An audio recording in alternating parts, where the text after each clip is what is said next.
रामायण वास्तव में केवल एक ग्रंथ नहीं है। रामायण मनुष्य के हृदय को मनुष्य बनाने वाली कथा है। यह युद्ध की नहीं बल्कि त्याग, प्रेम, समर्पण और मर्यादा की जीवित गाथा है। आज मैं आपको रामायण का एक ऐसा प्रसंग सुनाने जा रहा हूँ जिसे सुनकर आपका मन भर आएगा और आंखों से आंसू निकल पड़ेंगे। यह उस समय की बात है जब भगवान श्री राम वनवास में थे। अयोध्या सुनी थी, सिंहासन खाली था और पूरे नगर में केवल राम का नाम गूंज रहा था। एक रात माता सुमित्रा अपने कक्ष में बैठी थी। उनके मन में बार बार लक्ष्मण की याद आ रही थी। उन्होंने दीपक जलाया और मन ही मन प्रार्थना करने लगी, हे प्रभु, मेरे पुत्र की रक्षा करना। वह राम की सेवा में लगा है, उसे कोई कष्ट न हो। तभी उन्हें अपने द्वार पर किसी के आने की आहट सुनाई दी। द्वार खोला तो सामने भरत खड़े थे। उसके वस्त्र साधारण थे, सिर पर जटाएं थी और आंखों में तपस्वी का तेज था। माता सुमित्रा ने पूछा, बेटा भरत, इतनी रात को यहाँ कैसे? भरत की आंखें भर आई, बोले, माता, मन बहुत व्याकुल है। भैया राम, लक्ष्मण और सीता वन में हैं और मैं अयोध्या में रहकर भी तपस्वी जैसा जीवन जी रहा हूं, परंतु फिर भी मन में शांति नहीं है। सुमित्रा ने भरत को अपने पास बैठाया और कहा, बेटा, तुम तो राम के समान ही त्यागी हो। तुमने सिंहासन को ठुकरा दिया, राजमहल छोड़ दिया और नंदीग्राम में कुटिया बनाकर रहने लगे। यह संसार तुम्हें राजा कहता है, पर तुम स्वयं को सेवक कहते हो। यह त्याग साधारण नहीं है। भरत ने सिर झुका लिया और बोले, माता, त्याग तो राम का है। उन्होंने पिता की आज्ञा के लिए राज, सुख, ऐश्वर्य सब छोड़ दिया। लक्ष्मण ने भाई के लिए पत्नी, आराम, नींद सब त्याग दिया। सीता माता ने रानी होकर भी वनवास स्वीकार कर लिया। मेरे त्याग की क्या तुलना? माता सुमित्रा का हृदय भर आया। उन्होंने कहा, बेटा, रामायण यही सिखाती है कि परिवार के लिए त्याग सबसे बड़ा धर्म है। जहाँ प्रेम है वहाँ ही भगवान निवास करते हैं। उस रात भरत बहुत देर तक माता के चरणों में बैठे रहे। उनके मन में केवल एक ही बात थी, कब राम लौटेंगे, कब अयोध्या फिर से जीवित होगी। दिन बीतते गए।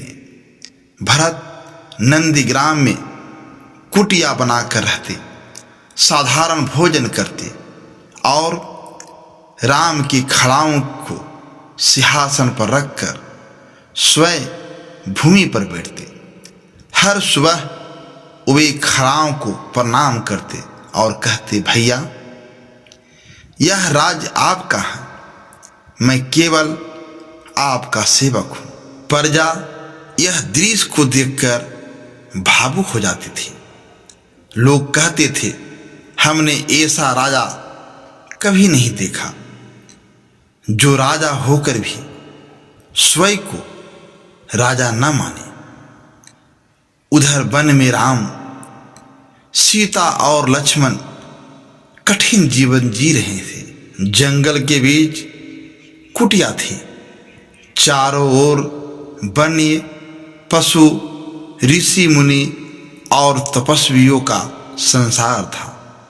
राम हर ऋषि की रक्षा करते, धर्म की स्थापना करते और सीता तथा लक्ष्मण की रक्षा करते।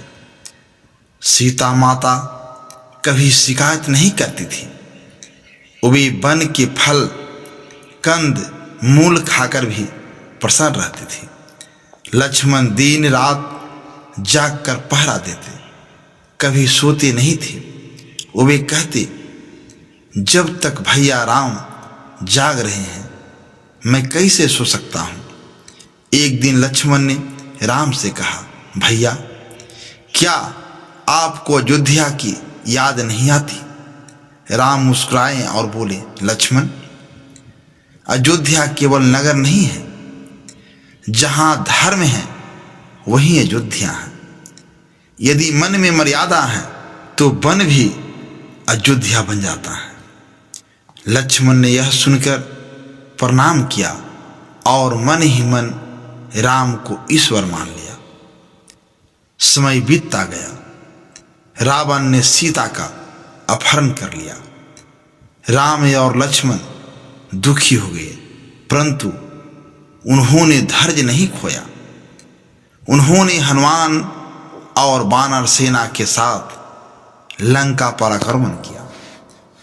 युद्ध हुआ, रावण का अंत हुआ और सीता माता मुक्त हुई। जब यह समाचार अयोध्या पहुंचा तो भरत की आंखों से आंसू बहने लगे। उन्होंने खड़ाओं को हाथ में लिया और कहा, भैया अब लौट आइए, अयोध्या आपके बिना सुनी है। जब 14 वर्ष पूरे हुए राम अयोध्या लौटे। पूरे नगर में दीप जलाए गए। हर घर में खुशी थी।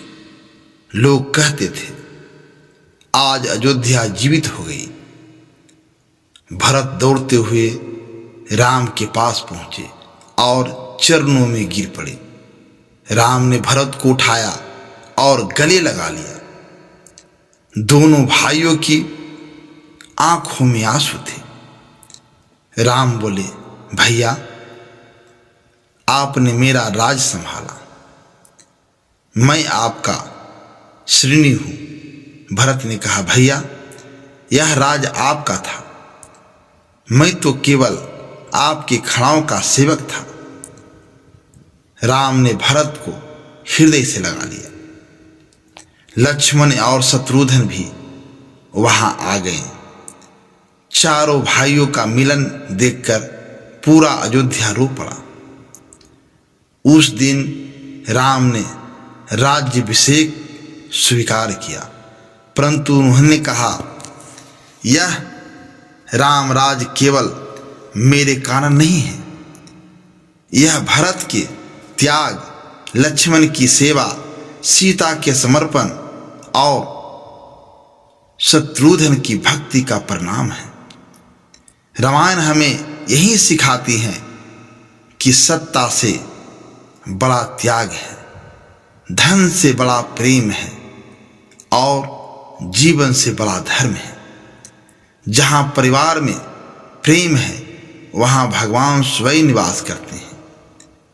आज के समय में भाई भाई से लड़ते हैं, माता पिता को छोड़ देते हैं, पति पत्नी से दूर हो जाते हैं, पर रामायण के लोग एक दूसरे के लिए अपना सर्वस्व त्याग देते थे। यही रामायण का संदेश है। यदि आपके घर में राम जैसा भाई, भरत जैसा त्याग, लक्ष्मण जैसा सेवा और सीता जैसी नारी हो तो वही घर अयोध्या बन जाता है। रामायण केवल पढ़ने की कथा नहीं है, यह जीने की कला है। जिस मनुष्य में प्रेम, त्याग और समर्पण है, उसके हृदय में राम स्वयं निवास करते हैं। लक्ष्मण सा भाई हो, कौशल्या माई हो, स्वामी तुम जैसा मेरा रघुराई हो, नगरी हो अयोध्या सी, रघुकुल सा घरा हो, चरण हो राघव के जहाँ मेरा ठिकाना हो। त्याग भरत जैसा सीता सी नारी हो, लक्ष्मण जैसा संतान हमारी हो, श्रद्धा हो सरवन जैसी, सबरी सी भक्ति हो, हनुमंत जैसी निष्ठा, समर पर और शक्ति हो, यही रामायण है। पुण्य कथा श्री राम की, जय जय श्री राम। तो दोस्तों, अगर आपको यह कहानी अच्छी लगी हो तो इसे लाइक करें, शेयर करें और हमारे चैनल एसपी हिंदी कहानी को सब्सक्राइब करना न भूलें। आपका प्यार और समर्थन ही हमारी प्रेरणा है। धन्यवाद।